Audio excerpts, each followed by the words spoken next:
Hello my dear friend, this is Akanksha Singh. Welcome you on YouTube channel Way to ZRF and comment में बताइए आप सब कैसे हैं and I am very good. अगर आप चैनल पर नए हैं तो चैनल को सब्सक्राइब ज़रूर कर दीजिएगा. एंड ये मॉक टेस्ट सीरीज़ है, सीरीज़ नंबर 7. अगर आपने अभी तक इसकी पहले वाली जो भी सीरीज़ है वो नहीं देखी है तो उसका प्लेलिस्ट है, उसका डिस्क्रिप्शन लिंक जो है वो डिस्क्रिप्शन में दिया है, तो आप वहाँ से प्लेलिस्ट चेक कर लीजिएगा. सारी प्लेलिस्ट 6 प्लेलिस्ट हो चुकी हैं और हर एक प्लेलिस्ट में 20 क्वेश्चंस हैं, मीन्स 120 क्वेश्चंस हो चुके हैं. तब तो आप वो क्वेश्चंस को ज़रूर देखिएगा. I am pursuing my PhD from Vasantrao Naik Marathwada agriculture university Maharashtra and I had qualified both NET and SRF. So video start करते हैं. वीडियो चैनल को सब्सक्राइब जरूर कर दीजिएगा. Which of the following diet should be given to high blood pressure. जो high BP वाले patients होते हैं या फिर जिनको हाई ब्लड प्रेशर होता है उनको किस टाइप की डाइट दी जाती है. Option sir high protein and energy diet, low salt diet, low fibre diet, low sugar diet. जो हाई BP है ये एक सिम्टम है हार्ट डिजीज़ का, और हार्ट डिजीज़ में नॉर्मली लो सॉल्ट डाइट देते हैं, मीन्स जिसमें कम नमक की डाइट देते हैं, जिसमें कम नमक होता है. तो करेक्ट आंसर है लो salt diet. Low sugar diet तो डायबिटीज़ में देते हैं. लो फाइबर डाइट देते हैं जब जिसको लाइक कोलन कैंसर या एनीथिंग है. High protein and high energy diet तो सिर्फ जो ओबीस पर्सन होते हैं उनको छोड़ के बाकी हर एक person obviously high protein and high energy diet दी जाती है. Which method of cooking is the best. कौन सा कुकिंग मेथड बेस्ट है. ऑप्शन है frying, boiling, roasting and steaming. जो करेक्ट ऑप्शन है वो है स्टीमिंग, मीन्स फूड को भाप में पकाना या स्टीम में पकाना, क्योंकि उससे जो भी न्यूट्रिएंट्स हैं वो आउटर सरफेस से मूव होके फूड के बीच में आ जाते हैं. और इसमें एक्स्ट्रा पानी भी नहीं होता है, क्योंकि जो वाटर सोल्यूबल विटामिन या मिनरल्स या न्यूट्रिएंट्स हैं तो वो भी वाटर के साथ लीच आउट नहीं होंगे, मीन्स वाटर में सोल्यूबल नहीं. वाटर जब है ही नहीं वाटर तो वाटर पे सोल्यूबल कहाँ से होंगे. तो सारे इसमें थ्रू स्टीमिंग के मेथड से जब फूड कुक किया जाता है तो उसमें सारे के सारे न्यूट्रिएंट्स प्रिजर्व रहते हैं. एंड फ्राइंग में ऑयल हो जाएगा, बॉइलिंग में वाटर होता है तो जो वाटर सॉल्युबल न्यूट्रिएंट्स हैं वो वाटर के साथ बाहर आ जाएंगे और वो पानी फेंक दिया जाता है तो न्यूट्रिएंट लॉस हो जाएगा. रोस्ट करने में कुछ जैसे लाइक विटामिन C है जो हीट सेंसिटिव होता है, तो रोस्ट करने में जो टेम्परेचर है वो बहुत ज़्यादा होता है, तो इससे जो हीट सेंसिटिव न्यूट्रिएंट्स हैं वो डैमेज हो जाएंगे. So next question is symptoms of corneal xerosis. Cornea, जो आई में जो कॉर्निया होता है, कॉर्नियल जेरोसिस. जेरोसिस का मतलब मीनिंग होता है ड्राइनेस. जेरोसिस मीन्स सूखना, ड्राइनेस, तो कॉर्नियल जेरोसिस. ऑप्शंस हैं wound in cornea, dryness of cornea, high blood pressure, all the above. Xerosis का मीन्स होता है ड्राई होना, तो करेक्ट आंसर है ड्राइनेस ऑफ कॉर्निया. कॉर्निया का सूखना, क्योंकि जब आँखों में जब जो कॉर्निया है जब वो ड्राई होने लगती है तो आँखों में इचिंग होती है, रेडनेस आती है, तो ये सिम्टम्स हैं dryness of cornea. Polyester is a pure. Polyester एक प्योर कैसा फाइबर है. Protein fibre, chemical fibre, regenerated fibre, none of the above. The correct answer is chemical fibre. कि पॉलिएस्टर जो है वो सिंथेटिक है, उसको मीन्स केमिकल्स के द्वारा बनाया जाता है, इसलिए पॉलिएस्टर को बोलते हैं केमिकल फाइबर. रीजेनरेटेड फाइबर जो है वो रेयॉन है, सेलुलोज का होता है. Rayon is regenerated fibre. Protein fibre जो प्रोटीन से बनते हैं लाइक वूल है, सिल्क है, ये सब प्रोटीन फाइबर है. Next question is rayon dye properly because they are. Rayon जो है उन पर डाई बहुत अच्छे से एब्जॉर्ब हो जाती है, क्योंकि कैसे इसमें ऐसा क्यों होता है. एंड हाँ, डिस्क्रिप्शन में टेलीग्राम का लिंक दिया है, तो वहाँ से आप टेलीग्राम चैनल को सब्सक्राइब कर लीजिए, आपको सारी PDF टेलीग्राम पे मिल जाएंगी. रेयॉन में डाई प्रॉपरली क्यों एब्जॉर्ब हो जाती है, उसका रीज़न क्या है. ऑप्शंस हैं cellulosic, more absorbent, tolerate high temperature, not affected by acid.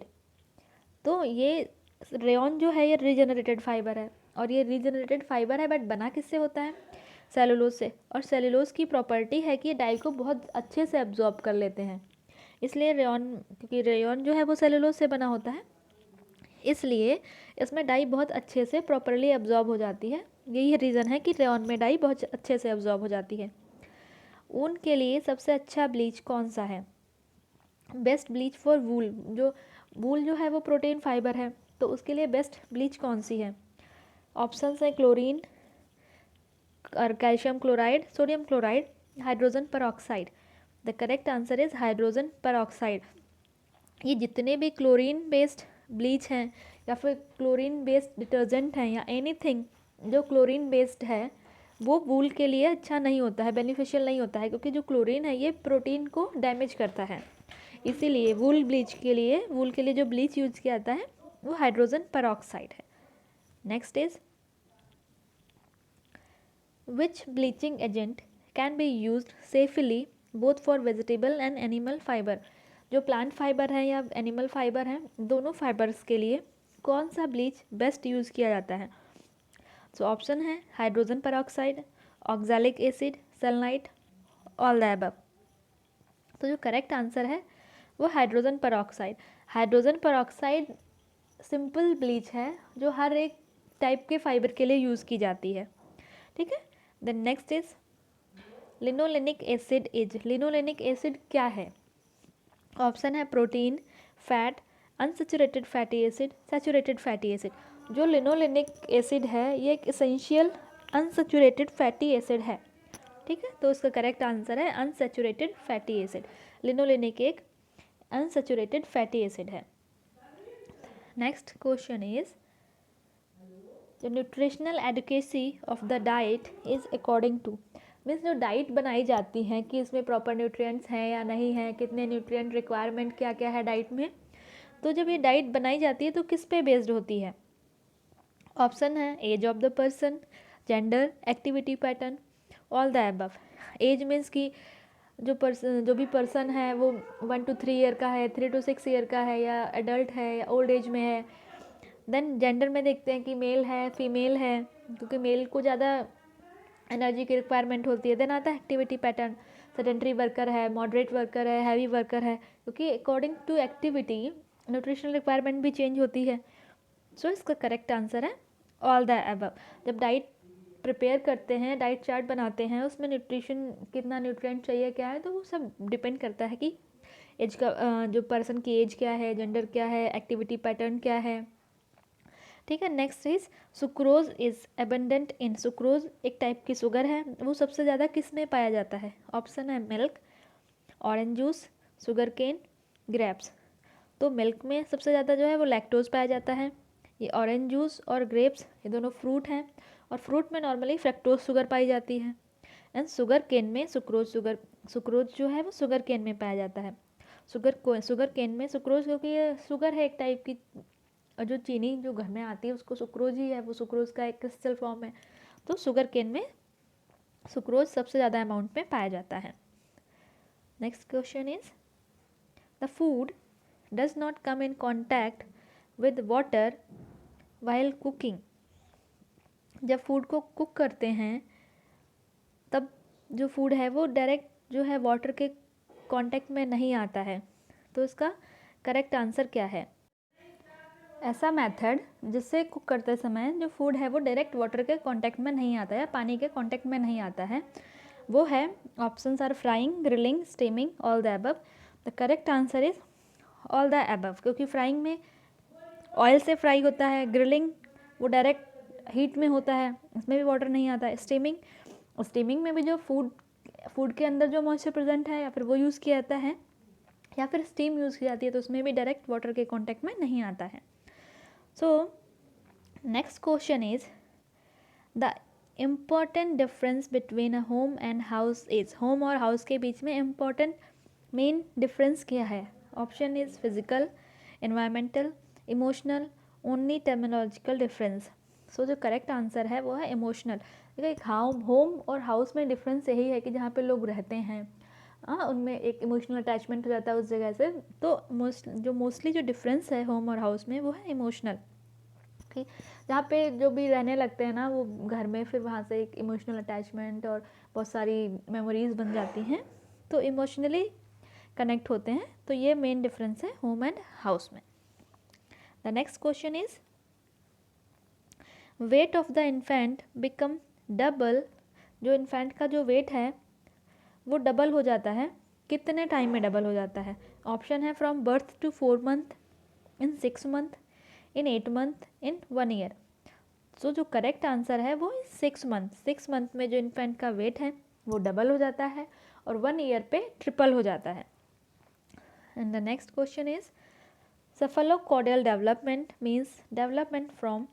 जो cephalocaudal development and proximodistal development, दो टाइप के डेवलपमेंट हैं.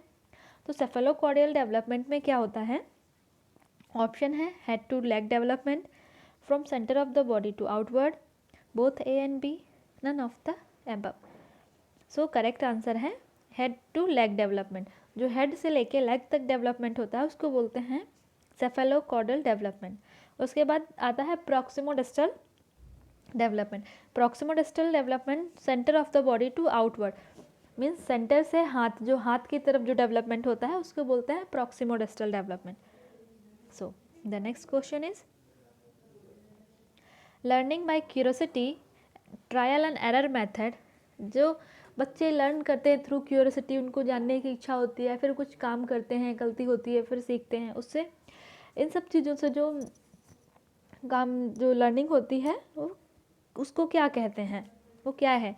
Primary circular, secondary circular, tertiary circular, all of the above.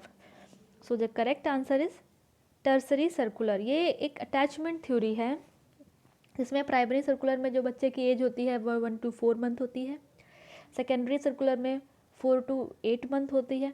उसके बाद एक आता है coordination between primary and secondary circulation का कोऑर्डिनेशन आता है, उसको बोलते हैं 8 to 12 मंथ. उसके बाद आती है टर्सरी सर्कुलेशन, वो होती है, उसकी एज होती है 12 to 18 मंथ. तो जो ट्रायल एंड एरर मेथड या फिर थ्रू क्यूरियोसिटी जो बच्चे सीखते हैं उनको बोलते हैं tertiary circular. The next question is boys and girl play in childhood में बच्चे और लड़के और लड़कियां कैसे मतलब खेलते हैं? ऑप्शन है together, separate, according to wish, do not play. Childhood में लड़के और लड़कियां साथ में खेलते हैं, उनमें कोई उस टाइम डिस्क्रिमिनेशन नहीं होता है, उनको वो साथ में खेलते हैं. Next question is why does a child get angry in childhood. Childhood में मीन्स जब ये एज होती है 3 to 4 6 ईयर्स तक की, उस टाइम पे बच्चे बहुत जल्दी एंग्री होते हैं. क्यों? बहुत जल्दी उनको गुस्सा आ जाता है. ऑप्शन है by irritating, by comparing with other children, by favouritism, all the above. जो करेक्ट आंसर है वो है ऑल द अबव. अगर आपके घर में कोई छोटा बच्चा है ना तो आप इजीली कंपेयर कर सकते हैं कि उसको थोड़ा सा परेशान करो या इरिटेट करो तो गुस्सा, बहुत जल्दी गुस्सा करते हैं, या फिर उनको किसी और के साथ कंपेयर करो, किसी दूसरे बच्चे के साथ, तब भी वो गुस्सा करते हैं. या फिर उनको कोई फेवरेट चीज़ है उसको ले लो आप, या बोलो कि हाँ आपकी फेवरेट चीज़ हम ले लेंगे, ऐसा कुछ, तो तब भी वो बहुत जल्दी गुस्सा करते हैं. तो all the above is the correct answer. When the menstruation stage start in girl is called. जब मेंस्ट्रुएशन साइकिल या मेंस्ट्रुएशन स्टेज गर्ल्स में स्टार्ट होती है उसको क्या कहते हैं? Options are menopause, menarche, puberty, all the above. The correct answer is menarche. जब मेंस्ट्रुएशन स्टेज स्टार्ट होती है उसको बोलते हैं मेनार्की. मेनोपॉज, पॉज का मीन्स होना स्टॉप होना. जब मेंस्ट्रुएशन स्टेज स्टॉप होती है उसको बोलते हैं menopause. Puberty, puberty means adult age. The next question is या फिलअप है, is help in the selection of occupation.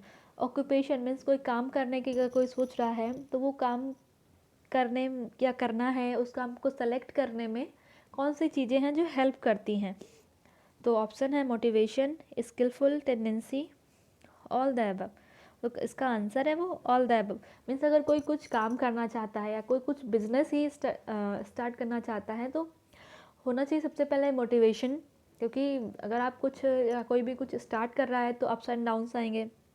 तो हर एक कंडीशन में मोटिवेटेड रहना है कि हाँ क्या, और मीन्स क्या क्या और भी ऑप्शंस हो सकते हैं, क्या उसका स्किल होना चाहिए. अगर कुछ काम स्टार्ट कर रहा है तो उसके अकॉर्डिंग स्किल्स होने चाहिए.